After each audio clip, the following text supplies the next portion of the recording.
Over the years, I've noticed there are some very common financial challenges, real big obstacles that are standing in the way between you and the future you imagine that's a lot more wealthy than the you today.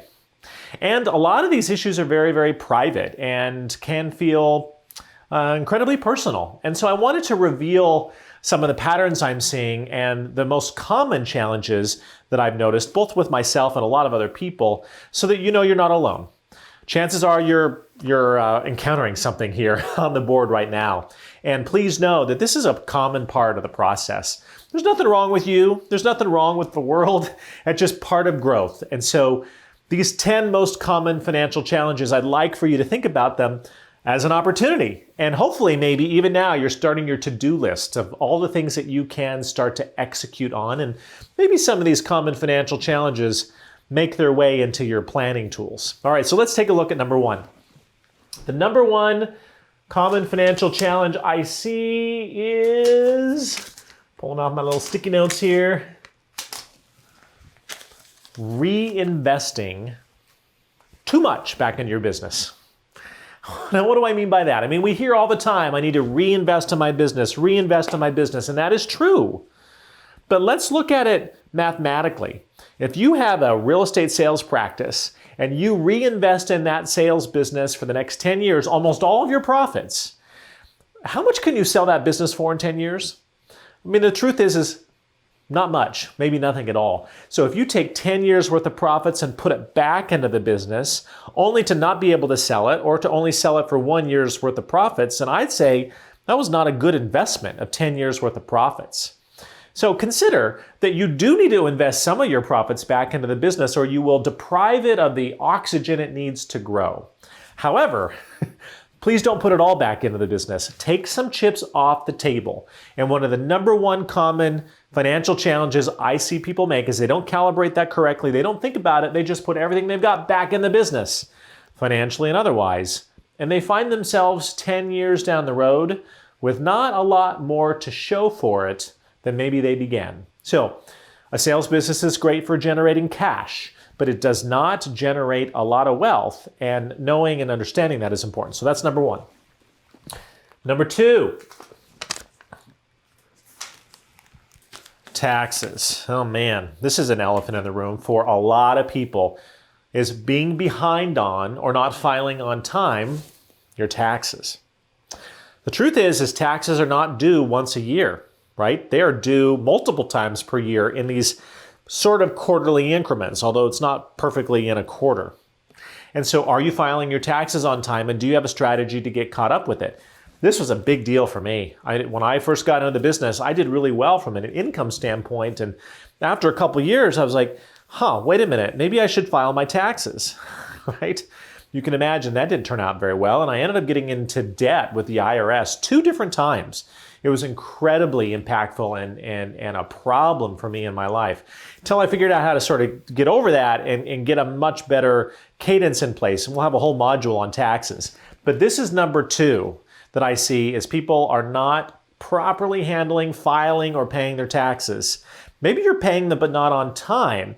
So do yourself a favor, go to your last year's tax return, and I think it's like on page 2 or 3, look at penalties and interest. Look at that line, and that'll tell you whether or not you're managing taxes correctly, and it'll tell you how much it's costing you if you're not. So number 2 is taxes. All right, number 3.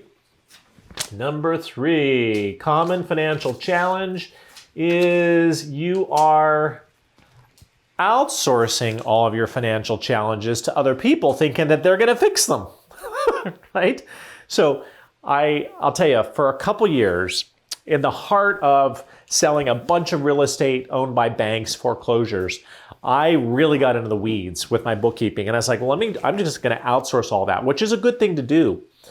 But I also outsourced all of the understanding of what was happening in my finances because I was like, well, if I hire great professionals, they're going to take care of it. Well, I discovered the hard way that's not true necessarily, and you cannot outsource the understanding of this stuff. You can outsource the work, and I encourage that you do so, but do not outsource the understanding of it, or you're going to find yourself in a pickle later on down the road. So number 3 is outsourcing all of your challenges to professionals thinking they're going to solve them for you and all will be well. No, you've got to manage that. You've got to control that. You need to understand it. And until you do, it's going to be a limit on your financial capacity. One other thing I'll say about that is I had a great financial coach once who said, look, the scope and scale of your ambition financially does not match your skill set. You're outsourcing important skills that are necessary for you to build the level of wealth that you want in your life. You need to fix that. And that was an excellent bit of coaching for me, and I was able to do that over a period of time. So common financial challenge is outsourcing too much. Don't outsource the understanding, outsource the work, but not what's going on here. All right. Number 4, this is a good one, a very good one. This is number 4, not getting on the same page with your significant other about money. If your relationship is like mine, my husband has a very different view of money than I do, and it took us a number of years to come to an agreement around that. I would propose that until that happens for you in your life, progress is going to be haphazard at best. So are you investing the time necessary to get on the same page with your significant other?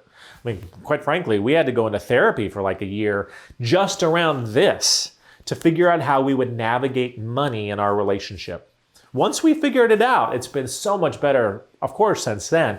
So I'd say number 4 here is a common financial challenge people have is they're not on the same page with their significant other or other key stakeholders in their financial life. And therefore, progress is always, one step forward, 2 steps back, or just has a lot of tension involved. So if you're resonating with that, what are you going to do around that, and how do you pay some attention to that? All right, number 5. Number 5 here is speculation. And this is over-investing in speculative opportunities, right? And what I mean by this is a lot of the new stuff that comes around feels really sexy and interesting. And yet, is it the best thing to do with a large percentage of your portfolio? Probably not. A really good example of this is there was a period of time to the run up to the financial crisis this last time where everybody was flipping houses. And a lot of people didn't have the expertise to do so. And flipping houses became incredibly speculative. And people put all of their eggs into that basket until the whole thing fell apart. So diversification, how are you doing on that? Or are you putting all of your eggs into the newest, latest, and greatest basket? You may be overcompensating with your own enthusiasm and investing in things that maybe need to be calibrated to only 5% of your overall net worth, not 50%. So a common financial challenge I see people make is they go with the flow emotionally because they're excited and they want a big pop. But that's not a good plan. And relying on speculation as a plan is never a good idea. All right, let's look at number 6 here.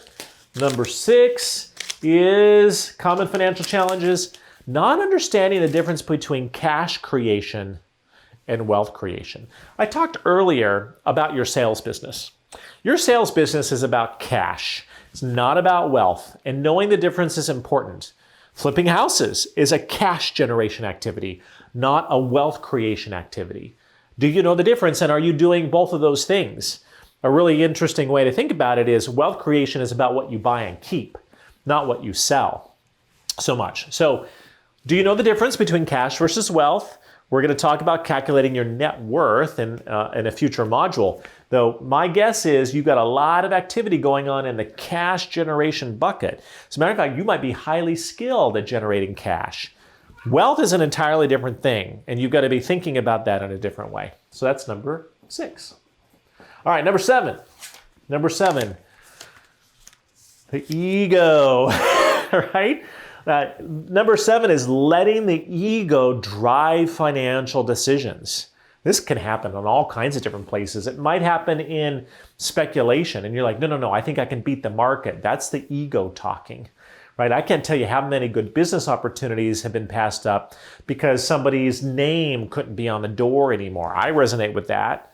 As a matter of fact, one of the early businesses that I sold was my sales team, and one of the hardest things for me to wrap my head around was, even though I knew financially it was a good deal and it was important for me to do in the long term of things, the fact that I might not have my name on every single sign really bothered me and held me back for a good long time. So where might your ego be holding you back and becoming a common financial challenge? Ego, number 7.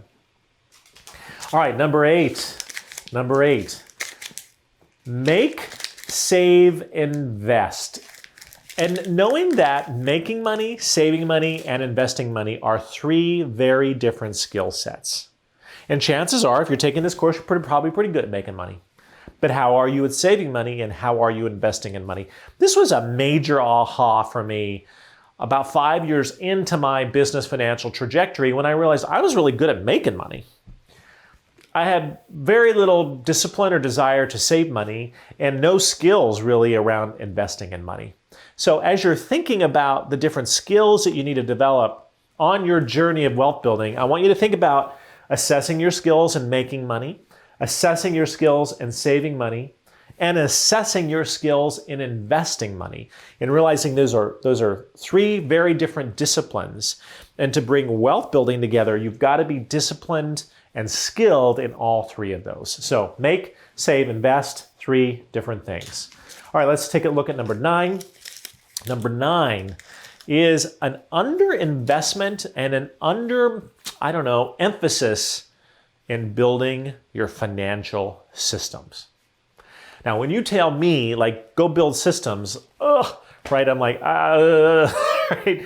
I know I need them, I like using them, and I'm not bad at them, but I'm not good at them either, and I'm not good at building them. And yet, financial systems are a critical component to running your financial life on a day-to-day, week-to-week, month-to-month basis successfully. And therefore, we've got to spend some time and focus on them. And so one of the biggest common financial mistakes I see people make is they underinvest in their financial systems and they go straight to investing in exciting and sexy things. It's sort of like, not building the foundation of the house and wanting to go in and accessorize the rooms, right? What are you doing? Like, that doesn't actually work. However, a lot of people do that. So assessing the strength of your financial systems, and as we go forward into some modules, we're going to get into how you do that and what specifically you need to do around financial systems. All right, you ready for number 10? All right, number 10, common financial mistake people are making, a big obstacle, is underinvesting and underemphasizing the importance of building a great financial team. The truth is you can't do this alone. None of us can. We need experts around us. And one of the big opportunities in this whole space is to bring a great financial team together. I've got a whole module on that. Just stay tuned. Though investing in that team is important. These people will drive your financial success or they won't. It's going to be up to you. And realizing too, you're going to need to change and calibrate them as you grow, as your financial life grows and becomes more sophisticated, your team's going to need to change. So, hey, just because you've had the same CPA for 20 years doesn't necessarily mean that's a good thing. It's not necessarily a bad thing either. Though, when was the last time you assessed your financial team and said, who's on that team and how are they doing? You as the entrepreneur are the one that has to triangulate all of the advice and the expertise of those team members, which means they need to be providing you with counsel that you clearly understand, that is in context and is relevant to where you're going with wealth. Otherwise, it's not really going to land. And so how are you investing in that team? Are you investing in that team? How often are you meeting with that team? A big common financial challenge that we see. All right, so here are the 10. This is downloadable for you, so you can look at them, stare at them, maybe make some action plans around them. And we will be diving into the how do you move the needle in all of these key areas. What specifically do you need to do? Though, just know you're not alone. These are very, very common, and you can make progress, and it's time to do that right now.